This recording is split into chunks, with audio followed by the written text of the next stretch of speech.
നമസ്കാരം. നിത്യജ്യോതിഷത്തിലേക്ക് എല്ലാ മാന്യ പ്രേക്ഷകർക്കും സ്വാഗതം. ഇന്ന് 2026 ഓഗസ്റ്റ് മാസം 8-ാം തീയതി 1201 ആണ്ട് കർക്കിടക മാസം 23-ാം തീയതി ശനിയാഴ്ച. ഇന്ന് രോഹിണി നക്ഷത്രമാണ്. രോഹിണി നക്ഷത്രം പൊതുവേ ശുഭനക്ഷത്രമാണ്.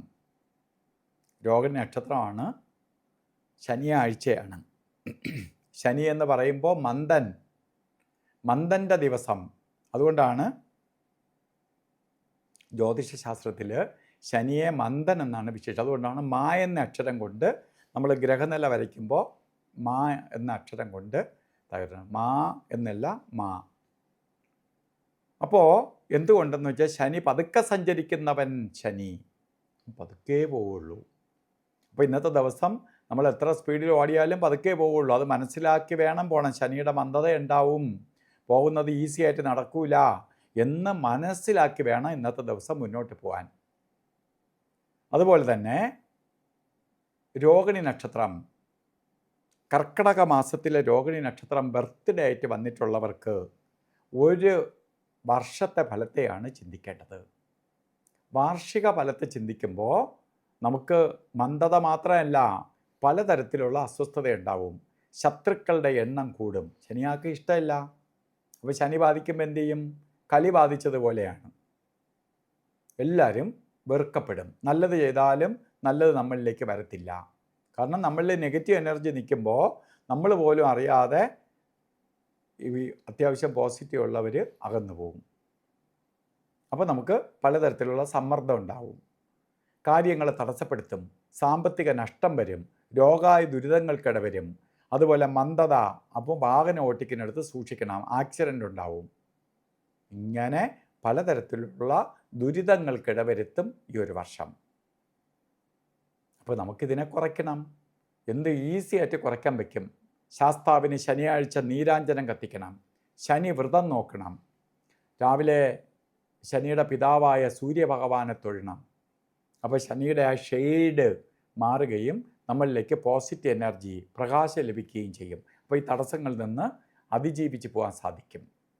അതുപോലെ ഒരു ശനീശ്വര യന്ത്രം ഈ ഒരു വർഷത്തേക്ക് കെട്ടി പ്രൊട്ടക്ഷനായിട്ട് വെച്ചോളുക.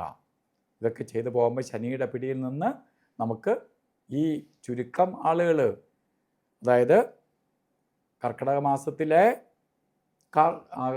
മാസത്തിൽ ജനിച്ച രോഹിണി നക്ഷത്രക്കാർക്കുള്ള കാര്യമാണ് ഞാൻ പറഞ്ഞത്. അതുപോലെ തന്നെ ഇന്ന് ഓരോ കാര്യത്തിന് ഇറങ്ങുമ്പോഴും ഞാൻ പറഞ്ഞു മന്ദത ഉണ്ടാവും. ഇത് കണ്ടിട്ട് രാഹുകാല സമയം നോക്കി യാത്ര തിരിക്കണം. 9:24 തൊട്ട് 10:57 വരെ. അതായത് മറ്റത് 9:10 എന്ന് എഴുതി വെച്ചിട്ടുണ്ട്. 9:24 സ്റ്റാർട്ട് ചെയ്യുള്ളൂ. 10:57 വരെ രാഹുകാല സമയമുണ്ട്. ഈ സമയം യാത്രയ്ക്ക് ഒന്നാമത് മന്ദത, പതുക്കെ പോവുള്ളൂ. അതേ കൂടി രാഹുവിൻ്റെ പിടിയും കൂടി വന്നാൽ എന്ത് ചെയ്യും? ചുറ്റി അവിടെ നിർത്തും. അതുകൊണ്ട് അത് വരുത്താതെ രാഹുകാലം വിട്ടുള്ള സമയത്ത് യാത്ര തുടങ്ങുക. അതുപോലെ തന്നെ യമകണ്ഠ കാലവും ഗുളികകാല സമയവും പാപഗ്രഹമായ ശനിയുടെ ദിവസം കൂടുതൽ സൂക്ഷിക്കണം. ഗുളികൻ്റെ ബന്ധം നിൽക്കുന്ന കാലഘട്ടം 6:19 തൊട്ട് 7:51 വരെയും, യമകണ്ഠ കാല സമയം വരുന്നത് 2:03 തൊട്ട് 3:36 വരെയും. ഈ സമയം ഒരു ശുഭകാര്യത്തിനും എടുക്കരുത്.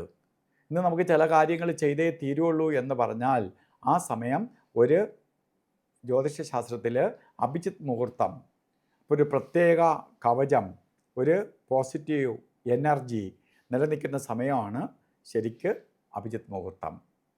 അത് എല്ലാ ദിവസവും 48 മിനിറ്റോ 44 മിനിറ്റ് നേരമുണ്ട്. ഈ 44 മിനിറ്റ് ജാതക പ്രകാരം ഇന്ന് 12:06 തൊട്ട് 12:54 വരെ വരുന്ന സമയത്തിനകത്ത് ഇടയ്ക്കൊരു 4 മിനിറ്റ് ഒഴിച്ച് 44 മിനിറ്റും നമുക്ക് ഉപയോഗിക്കാം. ഇന്നത്തെ ദിവസം ഓരോ കാര്യത്തിന് ഇറങ്ങുമ്പോഴും അതുപോലെ വീട്ടിൽ നിൽക്കുമ്പോഴാവട്ടെ വസ്ത്രധാരണം സൂക്ഷിക്കണം. കറുത്ത വസ്ത്രം അല്ലെങ്കിൽ നീല വസ്ത്രം വസ്ത്രധാരണത്തിൽ ഉൾപ്പെടുത്തി നിൽക്കുന്നത് നന്നായിരിക്കും. കാരണം ശനിയുടെ പോസിറ്റീവ് എനർജി വരികയും നെഗറ്റീവ് അകന്നു പോവുകയും ചെയ്യും. ഇന്നത്തെ ദിവസം എല്ലാ പേർക്കും നല്ലത് വരട്ടെ എന്ന് പ്രാർത്ഥിച്ചുകൊണ്ട് നിർത്തുന്നു. നന്ദി, നമസ്കാരം.